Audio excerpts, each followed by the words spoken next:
Hello everyone, good morning সবাইকে। Welcome back to my channel Sandip Moli lifestyle. কেমন আছো তোমরা সবাই? আশা করি সবাই খুব ভালো আছো, আর আমিও মোটামুটি খুব ভালো রয়েছি। তো হচ্ছে এখন কটা বাজে বলো তো ঘড়িতে? এখন ওই 8টা কি 8:30 মতো এরকম বাজে, আর বলতে পারো সকালবেলায়। আর আমি এখন থেকে স্টার্ট করলাম। তো যাই হোক, তারপর হচ্ছে চলে গেলাম হচ্ছে আমি রান্নাঘরে। তো রান্নাঘরে দেখো মানে বাসনগুলো, ধোয়া বাসনগুলো এখন ঠিকঠাক করে গুছিয়ে নিচ্ছি। মানে ঠাকুমা এসছে কাজ করতে, তো প্রথমেই বাসনগুলো ধুয়ে দিয়েছিল, তো সেগুলো জল ঝরে যাওয়ার পর আমি এখন ঠিকঠাক করে গুছিয়ে রেখে দিচ্ছি। আর ওইদিকে হচ্ছে মায়ের তো স্নান হয়েই গেছে, স্নান করে পুজো দেওয়া হয়ে গেছে। তো প্রত্যেক দিন সকালবেলা কি বলো তো, আমার স্নান করতে একটু দেরি হয়ে যায়, আর বেশিরভাগ সময়টাই মা স্নান করে পুজোটা দিয়ে দেয়। তো আমি খুব রেয়ার মাঝে মধ্যে দেই নাই, তো মানে দেই না খুব একটা। তো যাই হোক, এখন হচ্ছে ওই যে বললাম বাসনগুলো ঠিকঠাক করে গুছিয়ে নিচ্ছি। আর কি বলো তো, ভাগ্নি এসছে বাড়িতে, তো ওদের বার্থডে রয়েছে, মানে বরের আর ননদের আর ভাগ্নির, তো 3 জনের জন্মদিন মানে একটাই দিনে। তো এরকম আর কি। তো এরকমটা না মানে খুব কমই ঘটে এরকম ঘটনা। তো একই দিনে 3 জনের জন্মদিন পালন করা হয়। শাশুড়ি মা বলেন যে একই দিনে মানে একই ডেট, একই সব কিছু, মানে একই তারিখ, একই মাস, তো এইরকম দিনে ওদের মানে 3 জনেরই জন্মদিন মানে ওরা হয়েছিল আর কি, সেই জন্য একই দিনেই পালন করা হয়। তো যার জন্য ভাগ্নি এসছে আমাদের বাড়িতে। আর এর আগের বছরটা কি বলতো, ননদও ছিল আমাদের বাড়িতে এসছিল, কিন্তু এই বছরটা আর আসতে পারেনি, কারণ প্রত্যেকের বাড়িতেই তো কিছু না কিছু কাজ থেকেই থাকে, আর্জেন্ট কাজ। তারপর ভাগনারও এক্সাম রয়েছে, সেই জন্য আর আসতে পারেনি। আর ভাগ্নি এসছে, তো সেই জন্য কি বলতো একটু মানে তাড়াহুড়োও রয়েছে রান্না বান্নার। আর সকালবেলাকার জল খাবারটা মাই করে দিয়েছিল। তারপর হচ্ছে আমি এখন মানে স্নান করে এসে তারপর দুপুরে রান্নাবান্নার কাজে ঢুকবো। আর ওইদিকে কি বলতো, মেয়ে আজকে স্কুলে যাবে না, তো কয়েকদিন ধরে স্কুলে যাচ্ছে না, কেননা ওর হচ্ছে এক্সাম রয়েছে। তো হাফ ইয়ারলি এক্সাম রয়েছে, সেই জন্য 2-3 দিন ধরে স্কুলে যাচ্ছে না। তারপর ওর দিদি এসছে বাড়িতে, মানে এই আনন্দে তো আরও মেতে রয়েছে, তো সেই জন্য বললো স্কুলে যাবো না। বললো ঠিক আছে থাক। তো যাই হোক, সেজন্যই মানে রান্না বান্নাটা এখনও পর্যন্ত করা হয়নি। তো তখন ওই ঘড়িতে 10টা মতো মোটামুটি বাজতেই চললো।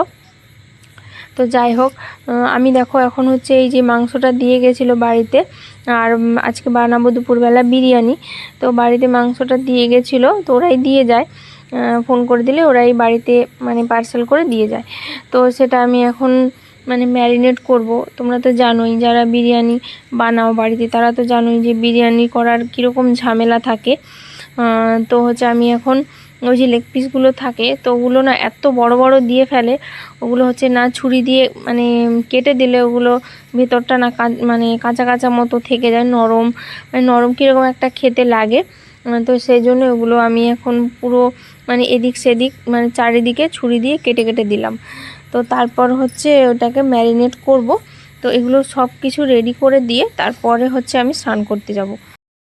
তো যাই হোক, দেখো যেমন কথা তেমনই কাজ। তো আমার ওদিকে স্নানটাও হয়ে গেছিলো। তো স্নান করে এসে আমি এখন এই যে বিরিয়ানির চালটা ইন্ডাকশানে সেদ্ধ করতে বসিয়েছি, তোমরা তো দেখতে পেলে। তারপর এদিকে মাংসটাও বসিয়েছি, মানে একদিকে বিরিয়ানির চালটা বসিয়েছি, একদিকে মাংসটা কষাতে বসিয়েছি। তো ওদিকে আমাদের সবাইয়ের সকালবেলাকার খাওয়া দাওয়া কমপ্লিট হয়ে গেছে, আর হচ্ছে সবাই যে যার মতো কাজে ব্যস্ত রয়েছে। আর হচ্ছে আমি দেখো আমার এই করতে করতে আমার চালটাও সেদ্ধ হয়ে গেছিলো, ওটা হচ্ছে আমি এখন মানে ছেঁকে নিলাম ঝুড়ির মধ্যে। তো ছেঁকে নিলাম। এইবার হচ্ছে বড় কাজ যেটা রয়েছে সেটা হচ্ছে সাজানোর পালা। তো সব কিছু সাজ সরঞ্জাম নিয়ে আমাকে সাজাতে বসতে হবে। তো চলো তোমরা দেখতে থাকো।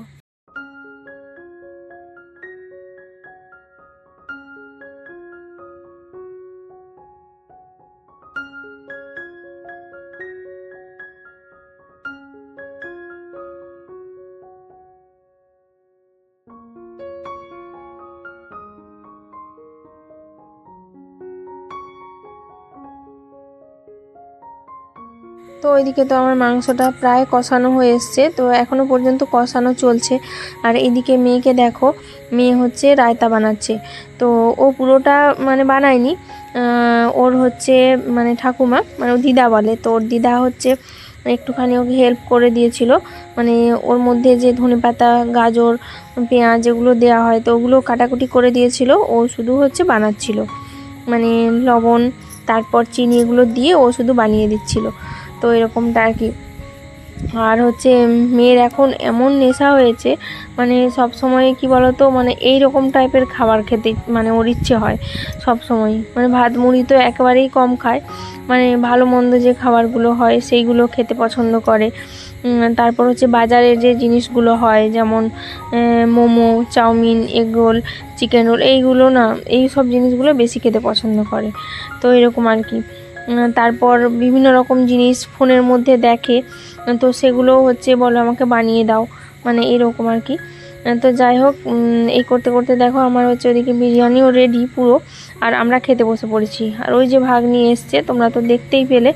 তো আমরা খেতে বসে পড়েছি, আর ওর সঙ্গে তো ঠান্ডা কিছু না হলে একেবারেই জমে না, তো সেজন্য মা হচ্ছে থামস আপ নিয়ে এসেছিলো। তো এটা দিয়ে আমরা সবাই মিলে দুপুরবেলা জমিয়ে খাওয়া দাওয়াটা করে নিয়েছিলাম। তো আজকে বিরিয়ানিটা বিশেষ করে ভাগ্নির জন্যই বানানো হয়েছিল। ও যেহেতু মানে আসেনি অনেক দিন, তারপর ও খেতে পছন্দ করে সেই জন্য আর কি। তো তারপর দুপুরবেলা আমরা সবাই মিলে একটু রেস্ট নিয়েছিলাম। তো সন্ধেবেলা না, সরি, বিকেলবেলা, মানে সন্ধ্যের আগেটায় আমরা বাইরে বসে সবাই মিলে চা খেয়ে নিলাম। আমি, ভাগ্নি আর মায়ের বান্ধবী এসেছিলো, আর হচ্ছে মা, আমরা সবাই মিলে চাটা খেয়ে নিয়েছিলাম। আর তোমাদের দাদাভাই তো বাড়িতেই নেই, আর ও তো বেশিরভাগ সময় কখনো বাড়িতে থাকে না, আর ওকে মানে তোমাদের সঙ্গে শেয়ার করতেও পারি না। তো যখন ক্যামেরা অন করি তখন হচ্ছে ও বাড়িতেই থাকে না, মানে এরকম আর কি।